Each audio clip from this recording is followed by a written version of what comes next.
Heippa Heidi. Moikka. Kiva, kun kerkesit sieltä työpäivän lomasta vähän langoille ja juttelemaan mun kanssa tästä kehotietoinen rentoutusohjaaja koulutuksesta. Ja siitä oikeastaan se oli viime syksy, kun sä aloitit sun oman koulutuspolun ja nyt sä oot jo valmistunut kehotietoiseksi rentoutusohjaajaksi. Ja jos vähän jutustellaan siitä, että minkälainen se koulutusmatka sulle oli? No, lähdin tavallaan hakemaan omaan työhön siitä lisää vinkkejä.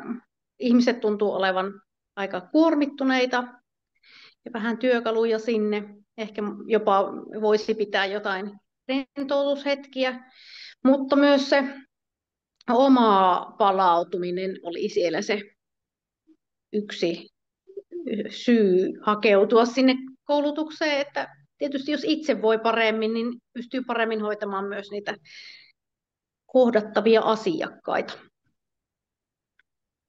No kyllä, hyvältä kuulostaa ja juuri tuollaiseen tilanteeseen toivonkin, että sinne koulutukseen saavuttaisi. Ja no miten sä sen käytännössä? Siellähän opiskeltiin vähän luontojuttuja ja joogajuttuja ja tunneohjausta ja tehtiin paljon harjoituksia. Niin minkälaisia harjoituksia lähti sun matkaan mukaan?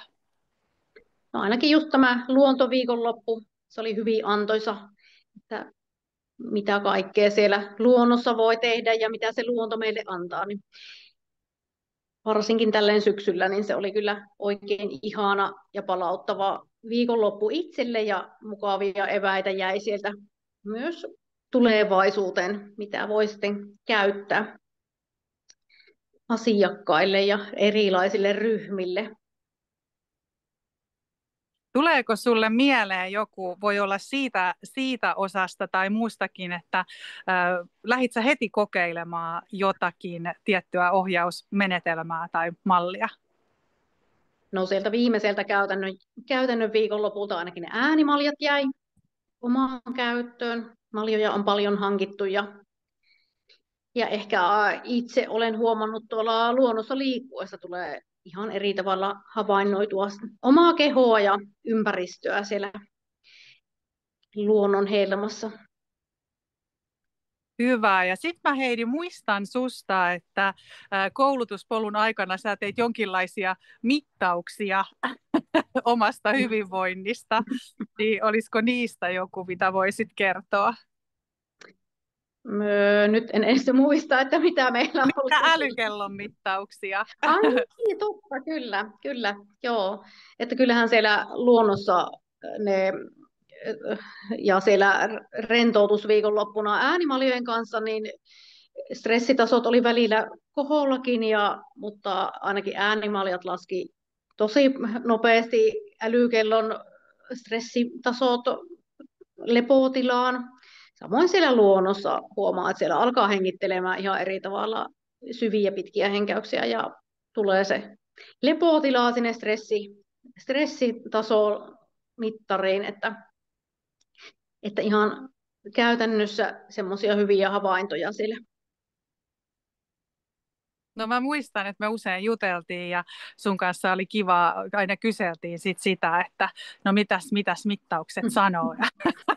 Se Eihän oli ne välttämättä hauska. ihan 100% varmoja ole, mutta Ei, suuntaan antavia. kyllä.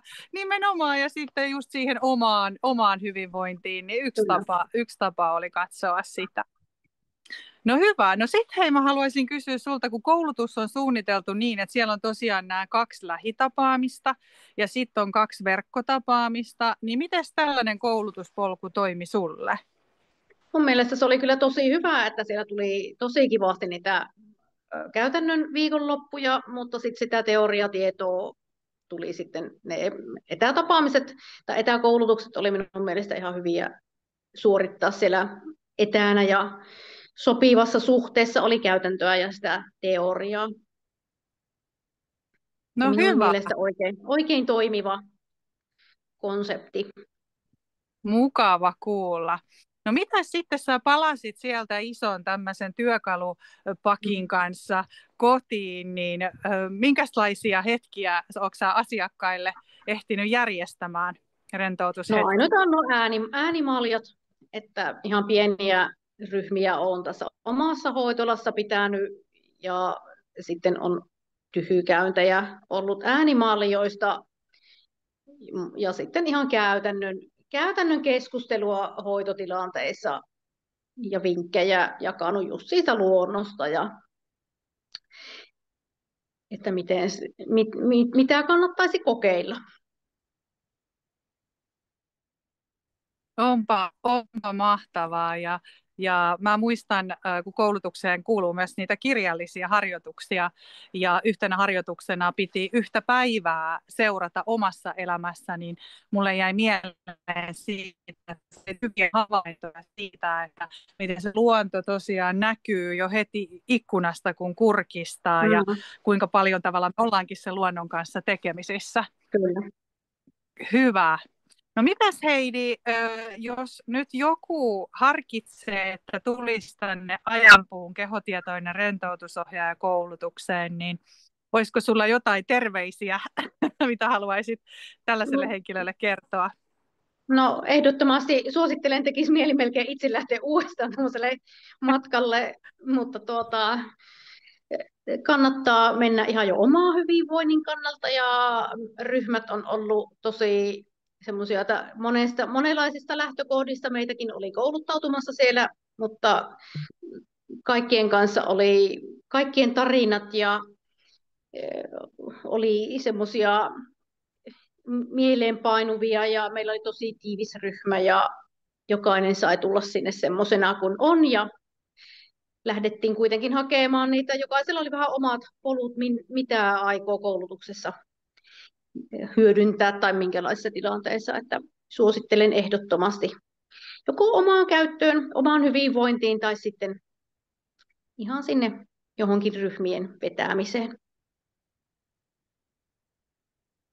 Olisi tosi ihanaa saada sinut mukaan myös uudelleen, että aina se on koulutus erilainen ja aina sitten ryhmä tuo sinne myös niin kuin sitä omia oivalluksia ja omia hyviä vinkkejä, niin Mm. tosi ihana kulkea sun kanssa myös sitä polkua.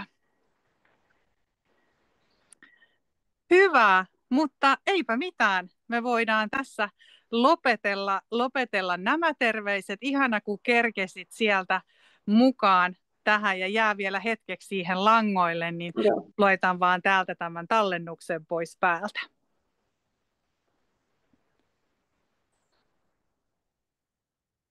Kunhan osaan.